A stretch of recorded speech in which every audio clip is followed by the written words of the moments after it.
We are Rogue Media Sports. Reese's peanut butter cups are the greatest, but let me play devil's advocate here. Let's see. So, no, that's a good thing. That's definitely not a problem. Reese's, you did it. You stumped this charming devil. Hey, it's Mark Goodman. And I'm Alan Light. On today's podcast, Record Store Day founder Carrie Colleton is joining us to discuss the April 20th RSD special releases. Plus, we'll talk live with our audience, the Sound Up Pod Squad, and find out who still listens to vinyl. And some updates from the Beatles universe. Oh, good. Sound Up with Mark Goodman and Alan Light, the only music podcast that matters. Get it on Pandora, Spotify, Apple Podcasts, or wherever you get your podcasts. It is day 3 of our trip out here to Oxnard, California, Cowboys Camp, Frito Nation Productions. Of course, Ed Werder alongside. And Ed, as we get ready for day 3, we've got a couple more big guests to present. One in particular, Sean Lee, and it is amazing. And we brought it up to him. The fact that Sean Lee, it still seems like it was yesterday when he was a second-round pick. Cowboys love to take injury risk or drug risk or character risk in the second round. They've done both. This guy, Sean Lee, has turned out, although he's had some injuries along the way, to make that risk pay off quite a bit. And boy, it's great to have him on today. I think he's one of the guys that kind of gives him reassurance that this gambit that they run every year, seemingly in the second round, can often produce worthwhile results. With the retirement of Jason Witten, we know that Sean Lee is now the longest tenured starting player on offense or defense for the Cowboys. He'll tell us how remarkably fast his career has passed and what he still hopes to achieve, and give us some interesting, I think, insights and opinions into some of the key young players on what the Cowboys believe could be a very good defense, one of the best ones they've had in recent years. Yeah, and I got to say, I think Sean, he's been part of quite a few linebacker rooms. I sense that with the addition of the rookie Leighton Vander Esch and Jalen Smith, that this might be, in his estimation, as the most talented or have the highest ceiling of any of these linebacker groups. Now, Ed, we always want to thank our buddies at Hodges Capital. Thank you, Ed. We have had lavish accommodations, other than what you said. You photographed them nicely on Twitter. Yes, but they're huge. They're great partners, and it's kind of what you would expect from the Doomsday team hotel. Well, yes, but I'm telling you, what we have expected and continue to get from Hodges Capital, just unbelievable support. And Ed, you're a man who loves a good private equity fund, and they got 6 of them there. And Don and Craig Hodges formed Hodges Capital back in 1992, I believe it was, and they have done an unbelievable job, and they're really the best at what they do. They're right there in downtown Dallas, and one of the things I love about them is, hey, if you're high wealth, they're for you. If you're someone trying to kind of get your career going and you need somebody to look after your individual accounts and that kind of thing and grow your money, they do it. I could be on both ends of that spectrum. You have, just in the past year, Ed, you've kind of hit both of those things, and you do have several homes. I do think they can help you out immensely. Thank you to Hodges Capital. And Frito, if you would now play the music.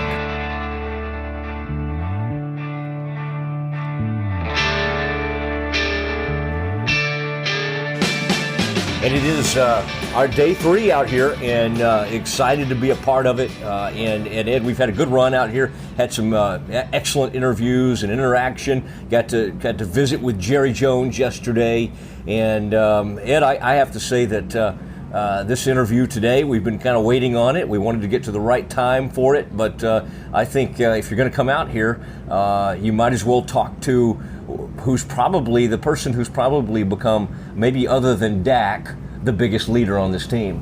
Yeah, and I think, and we talk about the leadership void that potentially has been created by Jason Witten's unexpected retirement and then the release of Dez Bryant. Whether you think of him as a leader or you don't, he did influence players one way or the other in the locker room, and we know that he created some headlines out here with some of the things he said about specific individuals, Travis Frederick and Sean Lee being two of them, and they would seem to be two of the most unassailable members of this team, and yet Des Bryant did direct some criticism their way, and Sean stepped up and handled that, and I think demonstrated that the leadership of this team, at least as far as he's concerned, is in very capable hands going forward. So, yeah, this show, we're gonna talk about him as a former second-round pick and all he's achieved and what his expectations are for the remainder of his career, and spend some time on another second-round pick, Randy Gregory.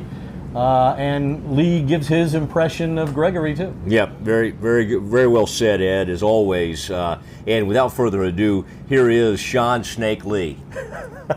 Sean, did you feel like camp didn't truly start until you saw the Doomsday Boys on the scene? That's exactly how I felt. I mean, waiting on you guys to actually come out here and interview me, that's something that's my main goal of camp. So, yeah, I'm excited to be with you. You're 32 years old and the oldest member of the offensive or defensive phases of the football team. Is that hard for you to comprehend that it's gone by this fast? Well, that's more. It's just how quickly it happened. And this is a part of your career. You understand how fleeting this thing really is. I still feel great. I still love playing with these guys. It is, when you look in your room and you got guys who are 96, 97 birthdays, 10 years younger than you, you realize you better win the championship soon because this thing's moving by pretty quick. Yeah, you should try 1973 birthday. Now, a guy that 32, still young. Linebackers have played until Ray Lewis and some of those guys played until 36, 37. Do you even think about that? I think with Witten, it just sort of happened. He had an incredible opportunity. He probably has some more football left in him, but he decided to go ahead and walk away at age, whatever he was, 35. Do you have a goal in the back of your mind, how long you want to play, or you just know, hey, as long as I can contribute, I want to keep rolling? I think that's number one, making sure that you can contribute. I think all of us kind of take it 1 year at a time. For me, I know I'm in my 9th year. I think, you look, a lot of guys, they go try to get to 10 years and see where they're at physically.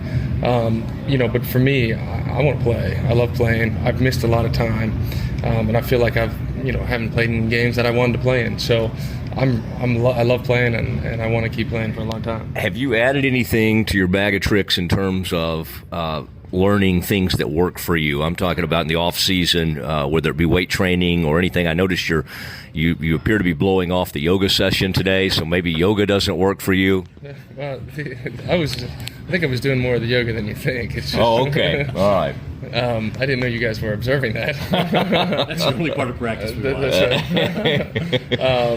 I think you're always adding tricks to try to stay healthy. And then not only adding tricks physically, but mentally. I think as you grow older, you have to, skill set level on the field has to continue to improve. Naturally, everything you're doing off the field is to maintain your athleticism, but you're also having things in your bag on the field based on experience, so you have that edge. For me, trying to make sure I stay healthy is a big deal, and I have looked at everything, whether it comes to stretching, which I do more than you think. Relative, you might not believe that after the yoga session. I think you just think that's kind of like for like beginners yoga out there. You probably do a little hot yoga. No, I do believe in flexibility and stretching, and I do a lot of work like that. But adding all that, the whole entire picture is something I've really tried to work on to make sure I'm out there. We talked about you being the longest tenured member of this team now that Jason Witten is retired. Des Bryant's been released. A lot of people look at that as the Cowboys face a real leadership void. I'm wondering if you see that as a leadership opportunity for you to take on that role more for the entire team rather than just the defense. Absolutely. Having Jason Witten leave is tough for us because he was such an unbelievable leader and a guy that we look to. Any situation that came up, we all worked together to try to figure it out, but at the end of the day we said, wait, how are we going to handle this situation?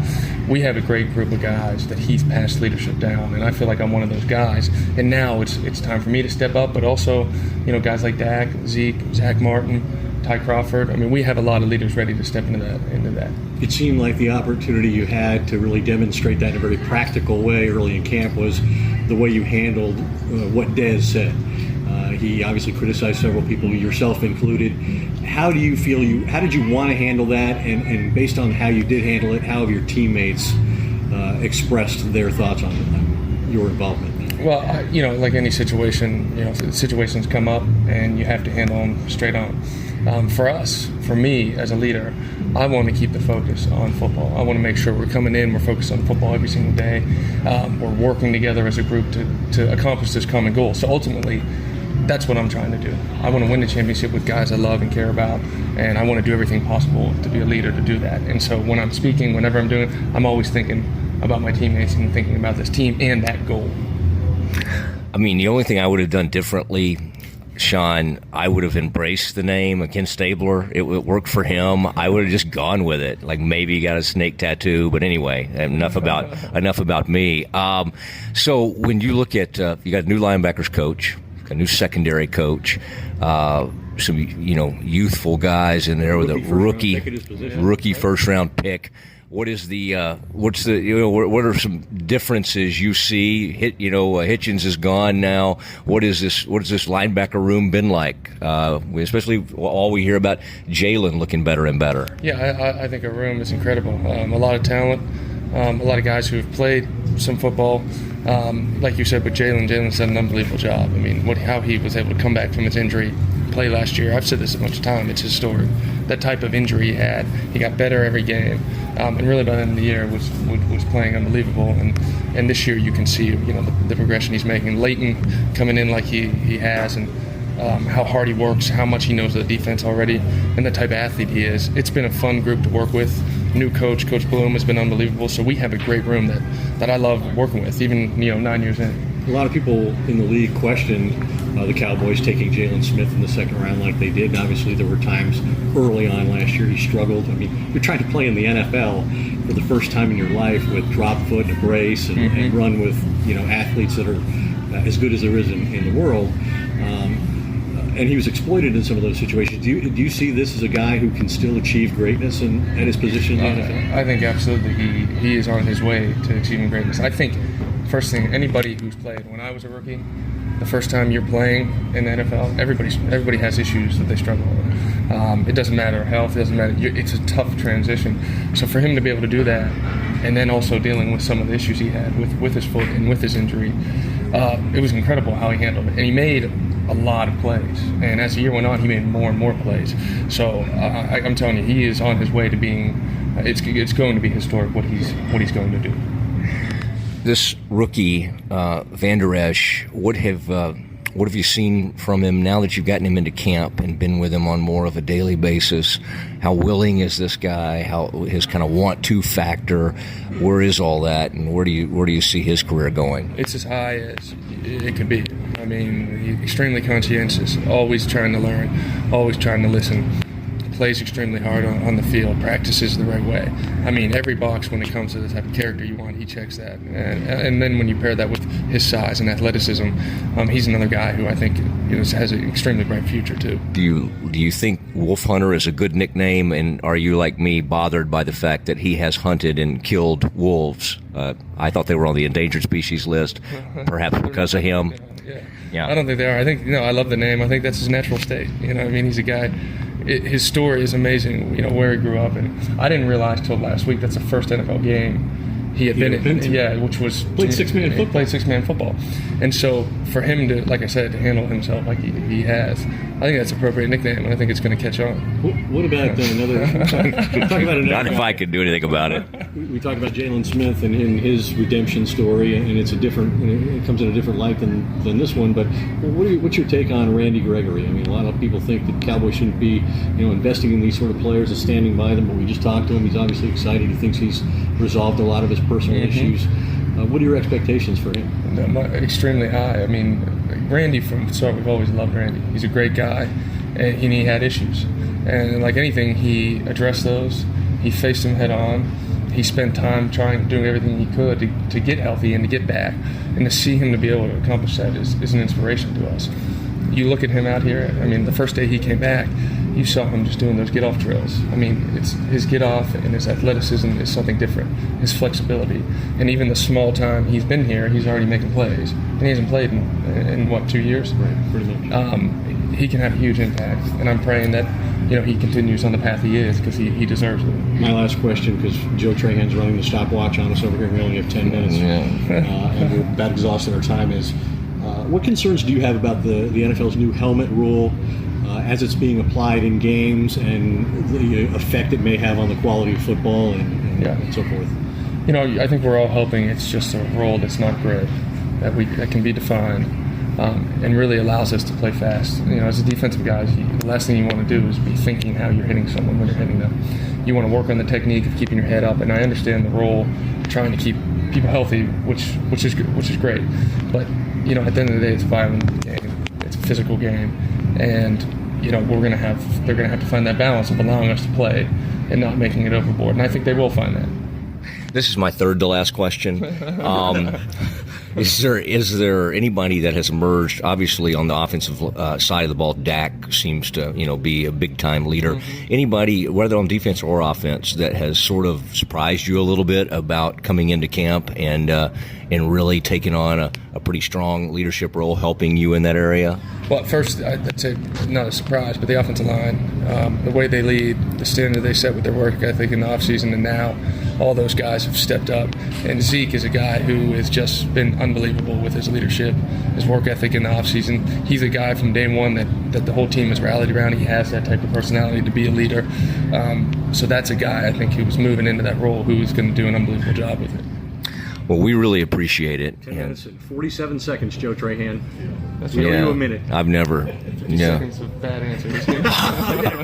We didn't start until the first good answer. Is there anything that you would wish we had asked? No. That's always the worst question you could ask an athlete. Exactly. No. Hey, we appreciate it. It is Sean Lee from Oxnard, from a beautiful tent here in the VIP area. Practice in his final week. Last thing I'll say, are you cool now with, by the way, sitting out? Like, you missed 8 or 9 like full practices, not the whole practices, but not the full thing. Or if you, as you're 32 though, are you at least kind of embracing that? You were always a guy who was pissed off if you weren't playing, But I mean, do you kind of understand the wisdom of that at least a little bit more now? I understand it, and you think you're cool with it. You get the plan. I get it, and then you get out to practice, and you're not cool with it. When you see your guys going through practice, grinding, you want to be part of that shared sacrifice. There will never be a way around not being angry when you get out and when you love playing football. So I'm always going to have issues with it. I understand it, but sometimes dealing with that frustration can be tough for me. Which is the reason Jason Garrett said yesterday they have about 15 conversations a day with Sean Lee about his practice schedule for the week. Yeah. That is true. I mean, it's like a plan, and then I would try to ramp it up and try to fight them, and then they pull me back. All right, there he is, Sean Lee, media darling, Cowboys. Yes.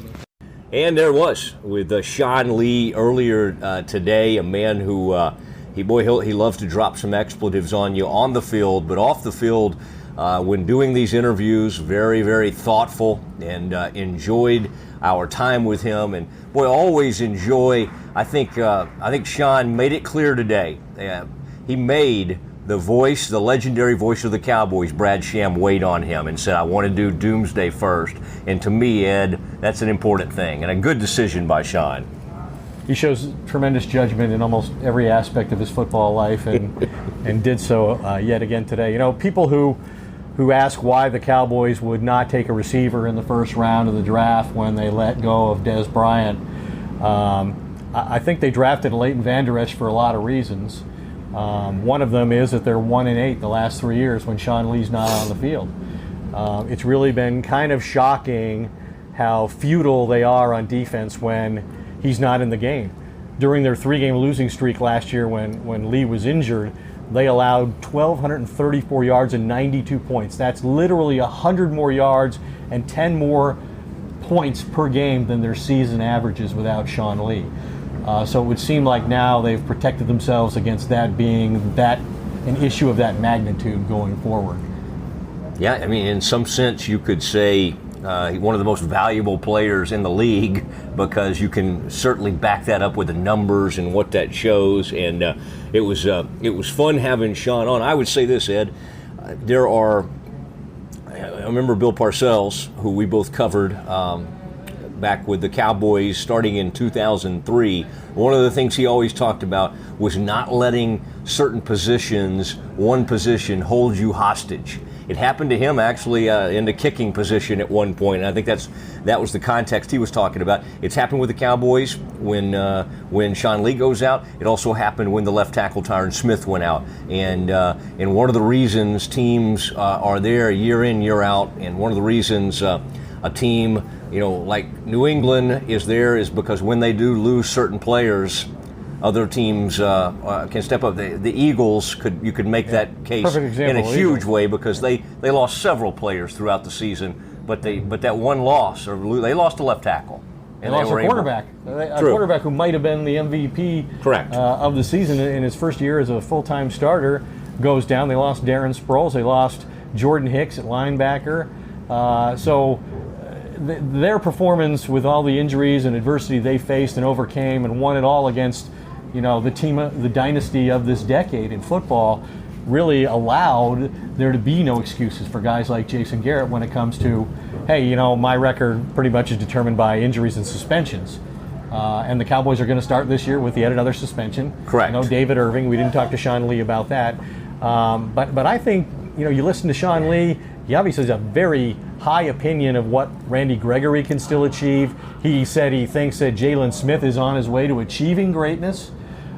Thinks an awful lot of Van Der Esch, who he is mentoring right now. So I think defensively the Cowboys have a lot of good pieces in place if that front four can continue to perform as it has so far. I agree with you. And Ed, one of the other things that took place this morning, in fact, as we sit here on, what is today, Ed? Monday. Boy, you lose track with the weather so pretty out here. Their last full week out here. They'll be back at the Star next week. It is Monday, and Randy Gregory spoke to the media, and he was somewhat reserved. Randy can be kind of a gregarious fella. I find him an engaging sort, and today he talked about his comeback with the Cowboys, and he was able to join the team. We talked about it yesterday in some of the live practices. Let's hear from Randy Gregory, finally back with the Cowboys, and as Jerry Jones said, he believes he'll be ready to contribute by week 1. Is there a time, Randy, where you didn't think you'd be back? I'm being honest, yeah. I think at my lowest point, I felt that way.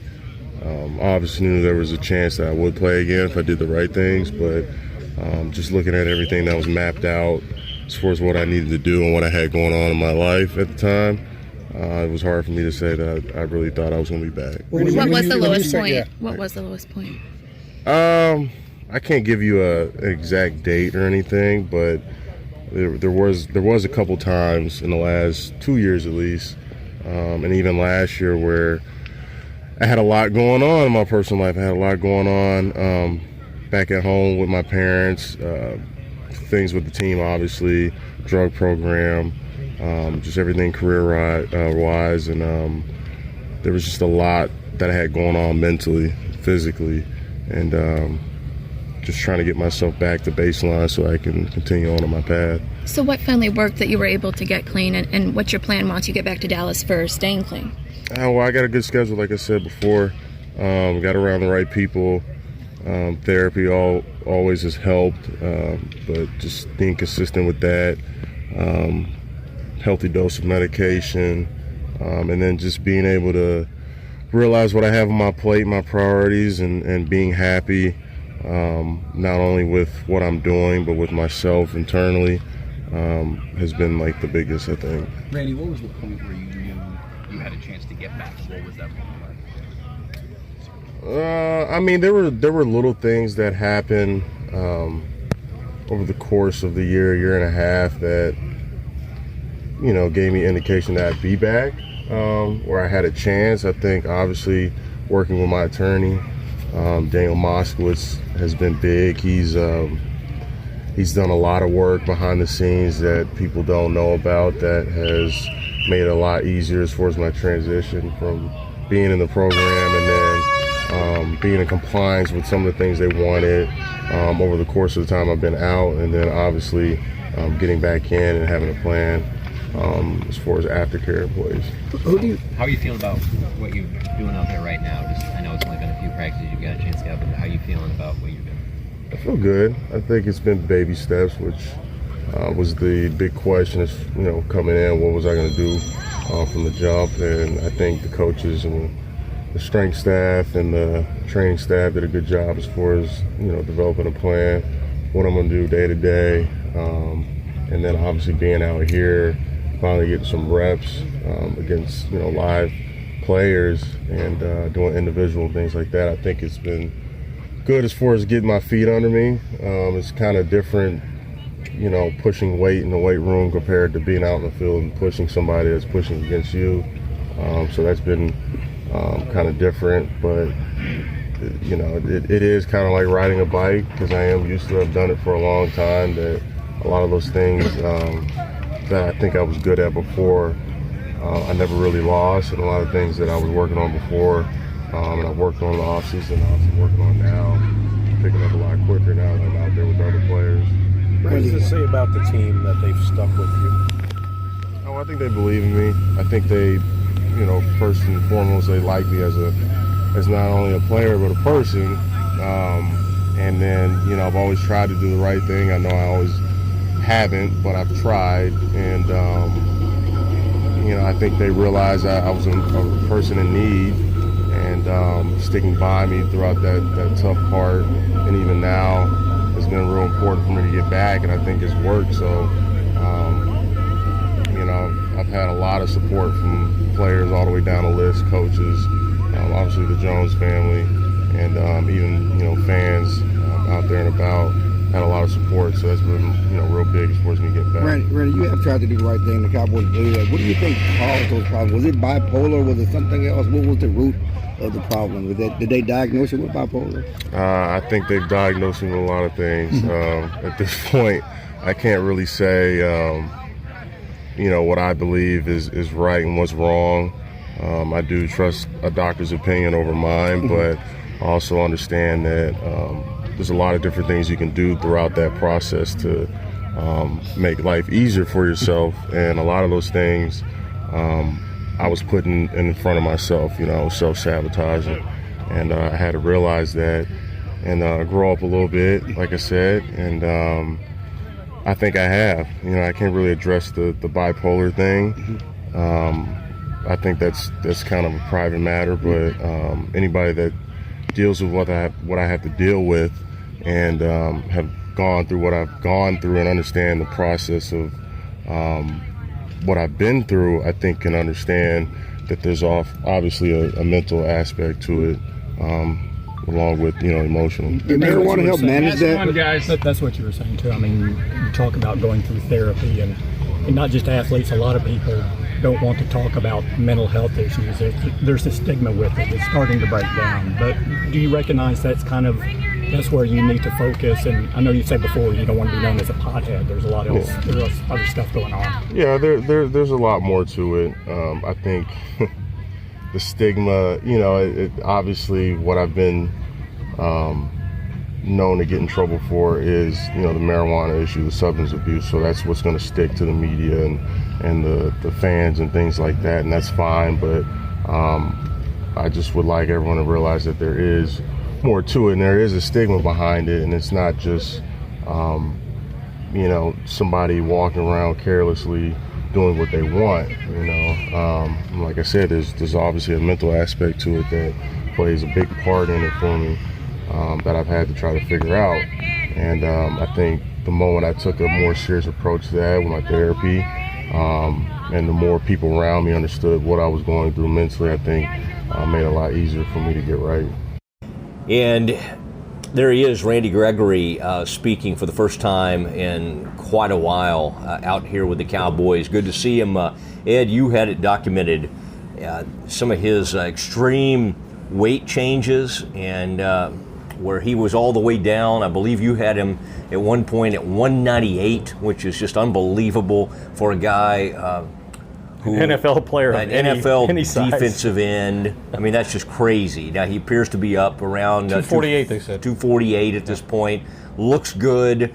Today I thought was somewhat reserved in his comments, but it's obvious. One of the things I think he likes to get across, or he's trying to get across, he's not ready to talk about his mental health issues and be real public with it. But I do think he wants people to know that it's more about, hey, I have substance abuse or marijuana issues.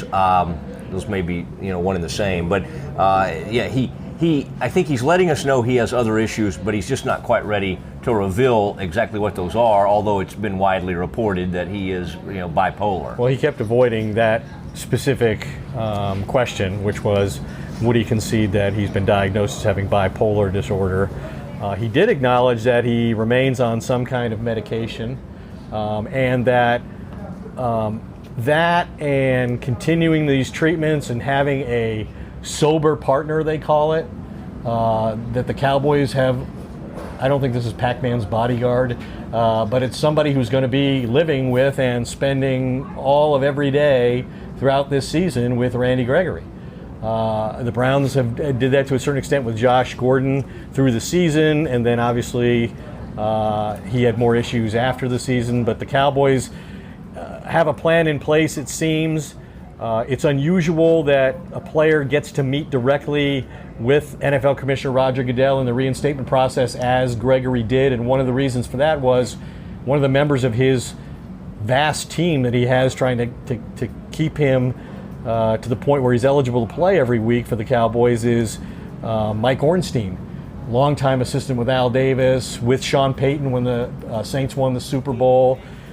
He's kind of become Jerry's guy as far as managing this group of people around Randy Gregory, and not just Gregory, but because of their success with Gregory, David Irving now too. Now, these are two different people with two different personalities. Gregory's, from my understanding, a much more intelligent guy. His Wonderlic score coming out in the draft was far higher than Irving's. And he's the kind of guy that when you're confrontational with him or you express disappointment in him, he feels a sense of failure and disappointment himself.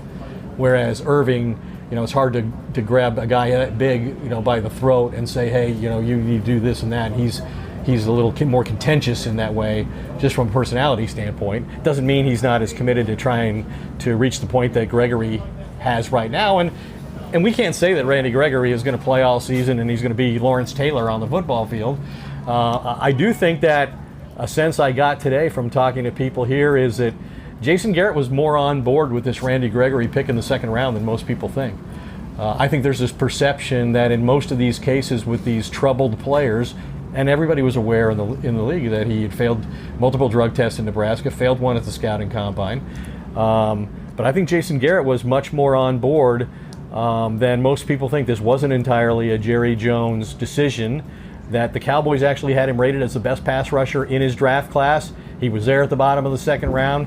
They considered it great value. They thought they had structure around him that could allow him to succeed. And one of the interesting things, and I've heard this for a long time, the Cowboys had a plan in place themselves that they developed for this player.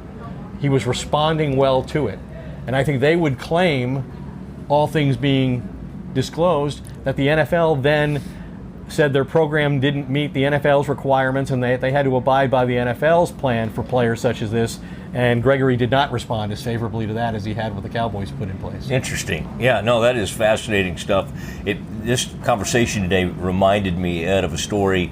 I was interviewing Charles Haley, who you covered with the Cowboys many years ago, and Charles has been very public about his mental health issues and dealing with bipolar, But Charles at one point was sitting there. We were doing an interview with him at Radio Row, and he was trying to think of a condition that he had, and he couldn't think. And so I thought, in my mind, I helpfully said, schizophrenia? And to which Charles said, he said, about 15 or 20 years ago, I would have slapped your face off your head.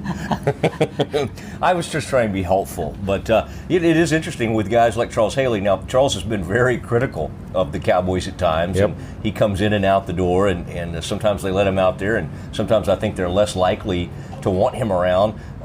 In some ways, I think he could probably be really good for Randy Gregory, having gone through a lot of that. Not only, if you believe the Cowboys, was their plan for him disallowed by the NFL, But then I think they showed tremendously poor judgment in his rookie year, putting him in a room, in a defensive meeting room with Greg Hardy. Yeah. That's not the kind of guy you need influencing a young player who already has off-the-field issues. That was a bad match, and I think that was clearly the result of the Cowboys feeling like, and I'll say it, specifically Jerry Jones feeling like, hey, we're 1 or 2 players away. If we can get a great pass rusher, we can go win it all. And he was willing to do whatever it took to endure whatever criticism there was going to be of taking a guy like Greg Hardy, and he probably didn't even think about the damage it could do to a young player, a young impressionable player like Randy Gregory. Yeah, no, you're absolutely right, and good to see him appearing to be on the right track. And again, as addicts know, you're never totally over this and that's stuff. the point I think I want to make, is that I've talked to people who are close to Gregory to this point in his career who are not involved with him right now. So maybe you can argue, well, they have reason to be critical of him. But there are people in the group that were with him before who have gone through this process and seen him fail drug tests and miss 30 out of 32 games because he's suspended, who don't think that the Cowboys can expect more than a month to pass by before he's going to fail a drug test again. Yeah. I mean, he's subject to 10 random drug tests per year now. That's going to be a challenge. Yeah, it'd be a challenge for any of us. Not for me. 10. Well, they could. I think if they checked for fish tacos, you'd be in trouble. Is that a banned substance now? I'll have to purge that from my system. Exactly. I have some ideas on how to do that. Yeah. Couple of takeaways. I want to finish this camp up, and of course, we'll be here for the afternoon practice, and we'll continue to bring you some interviews as we go. Boy, it's been good to see you interact, and we both had some nice interaction with Dak. I think Dak will probably want to sit down with us again soon, and he certainly indicated that, at least with his body language, and he's always dapping you up and that kind of thing. I would say my biggest takeaways from out here is that there is a sense, I don't feel like there's any sense of panic with the receivers. I kind of wondered if we'd get out here and they'd be like, oh my gosh, we literally are going into a season with no frontline receivers. Now they may get in the season and go, this is not working, but there's a belief. They might admit that to themselves. They won't say it publicly. No, they won't. Sure. But I'm saying what we've observed. There's a youngster by the name of Lance Lenore who does some nice things. I mean, one of the things that people kind of forget about is that, and again, Drew Brees isn't walking through that door. Sean Payton's not calling plays here. But while they've had some great receivers along the way, the Saints, Colston was a really good receiver, but for a lot of that period of time when they were putting up enormous numbers, they just had 4 or 5 really good guys. They didn't always have. Meacham's kind of bottomed out in the NFL, or he's a first-round pick. He was a first-round pick, but he had bottomed out with the Chargers. He ends up there. He puts up nice numbers. So there are teams that have sort of been able to do it without just all frontline type guys, and that comes back to this point. Tavon Austin is one of the stars of this camp, and I say star of the camp. Even the off-the-field stuff too. They seem to really be incredibly impressed on the leadership traits that he shows, the chip on his shoulder, and there's a belief that he's ready to make a huge contribution to this team. And when you give up a 6th-round pick for somebody like that, you'd be lying if you said right then, we think Tavon's going to come in here and light the NFL on fire. Now that they've seen him and seen kind of how he interacts with his teammates and everything, I think they're pretty excited about it.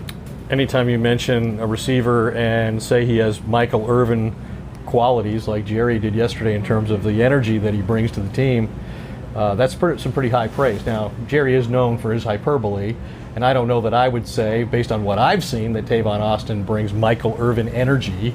But yeah, I think it speaks to the favorable impression that they have of a guy that maybe we kind of just thought, well, he's just one of a number of guys out there. They're really going to rely on Allen Hurns more.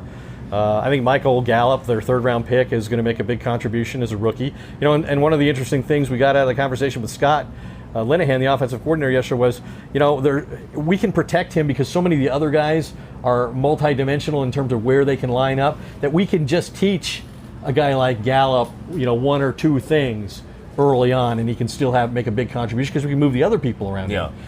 So I think that's a pretty solid concept. Can I say this one thing that strikes me about that? I think Sanjay Lal's been upset at times. Will McClay, the personnel guy, I believe even Scott Linehan, they've had to become very protective of what they say about Dez because everything they say sort of gets blown up and it's viewed, oh my gosh, they said something negative about Dez, whether they mean to or not. Isn't it interesting, though, when you hear all this?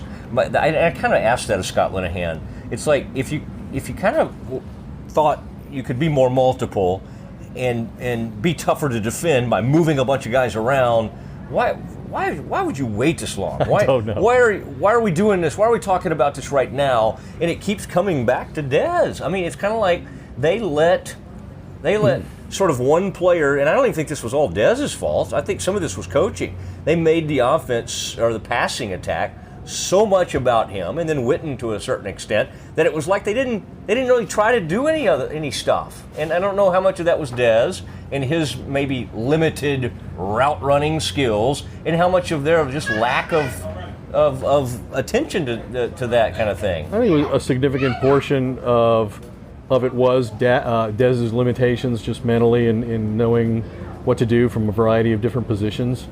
We've all heard that criticism of him. But I don't understand why, until now, we haven't seen them use a lot of different, route combinations, flood different sides of the field. How can Cole Beasley production go to the level it reached last year? That's ridiculous. They've got to figure out a way to get him involved on a regular basis. He's one of the great mismatch players that they have, and I think they'll do that with him. And I think, they're going to get Ezekiel Elliott more involved in the passing game. We're going to see some times when Tavon Austin's going to line up in the backfield, even though we have only seen it a couple different times here. I think they're going to show more imagination on offense, and then they just have to be able to execute better. And one of the things, we all remember the Atlanta game was their downfall last year when they went without Tyron Smith. Correct. And they didn't have Zeke Elliott, and they put Chaz Green in there, and they allowed 8 sacks. And Dak Prescott was never the same quarterback again after that experience. The other day, I happened to notice that there was a play where Connor Williams, the left guard, the new member of the starting offensive line, a rookie left guard who's changing positions. At Texas, he was a tackle. Now he's playing guard for the Cowboys with the number ones. Almost certain to start against Carolina. Just totally missed his block, and there was immediate inside pressure on Dak from the backside. The next play, Scott Linehan had Ezekiel Elliott over there, chip block on that. Anybody coming free on the left side. So that was a better adjustment than we saw in an entire Atlanta game. A lot quicker. So hopefully the coaches learn from that experience. Any other big takeaway other than those things we just talked about? Anything else that jumped out at you, either about maybe on the defensive side of the ball, secondary, or we talked about the linebackers? Anything else jump out at you? I just think, Chris Richard coming in from the Seahawks and being in charge of the passing defense. Wears those cleats. Wears cleats occasionally out here. He's very involved. He's coaching these guys on every rep. He's got he's got Byron Jones back at corner, where I think obviously that's where they expected him to play. That's why they drafted him in the first round, was to play corner. And he seems more comfortable at that position. And they're up and they're challenging people at the line of scrimmage in a way we have never seen before. It's uncommon in a Rod Marinelli defense to have your corners be physical at the line of scrimmage, but that's what we're seeing from this group, and I think that's a good approach too. By the way, let's call him what the players are calling him, Shard. Shard? Yeah, I like that. Shard. Oh, he's been on here. We're Chris Richard. We like him. We saw him after he was very upset with a particular player, and then later that player got in some off-the-field trouble. It could have been related. Was it Marquez White, yeah, I believe, former Florida State basketball there were player. Some charges entered into the equation. Oh, yeah, he was accused of brandishing a gun. Not in the argument with Chris Richard, but at some other point he was accused of brandishing a gun. At the Doomsday podcast that day. No, he was out on the road, out on there, and boy, these guys need to watch what they out in Frisco. We've had Terrence Williams in a wreck out there. We had Zeke doing some stuff. He got in a wreck out there in Frisco, and then Marquez White. We gotta watch that, Ed. A lot of people getting wrecks out in Frisco. Yeah, we've got to watch the traffic out there. Ed, it's been a wonderful time. I thought Frito did a good job out here. Frito Nation Productions. I mean, coming out here in Southern California, and responsible for our sound. People have been texting me and tweeting, "Hey, you guys sound incredible," and I think that's a big thing. And Ed, let's thank the auto lease lady. Have you heard of Marie? I've heard of her. I've never met her. I'm yet to meet her. You need to. On Facebook, one of the easy ways to find her is Auto Lease Lady. Go to the Auto Lease Lady. She calls herself the Auto Lease Lady. One reason women and men love using her, but women sometimes, Ed, don't love going into dealerships and going through all that. I don't know if you heard this. I think women are capable of anything. I think they are. But I'm just saying it's a male-dominated. Yeah. There's nothing male-dominated. No, there are a few industries. This podcast is male-dominated. That's about it. No, they still sports writing. There's a lot of male-dominated. I'll stay out of your way. I know. Please, some of your tweets have gotten us all. But anyway, the auto lease lady with Marie. Check her out, and Facebook's a great way to do that. The Auto Lease Lady, and she's on Twitter. You can find her on Auto Lease Lady there. Marie does an incredible job, and I don't know if you and Frito have seen my wife's new 2018 Honda Pilot. Whoa. No, I think you've done a wonderful job keeping us from seeing the free any car of them. No, Ed, there's nothing free in this life, sir, and I will continue to talk about these things that you guys don't have. No, I owe you some razors, and I will give you guys a ride in the 2018 Honda Pilot. Call up Marie, and we'd love to do that. It's been great. Ed, any final thoughts from out here? I thought we just did that segment, but I really don't have any more final thoughts. Right, My final thought is that I'm glad we were able to come out here and interact with these guys and get in front of them and have the credibility with this group of players and coaches that we can do more great shows throughout the course of this season. Yeah, huge credibility with this show, and for Frito, for Ed, for the entire Doomsday podcast, I want to say good night, everybody.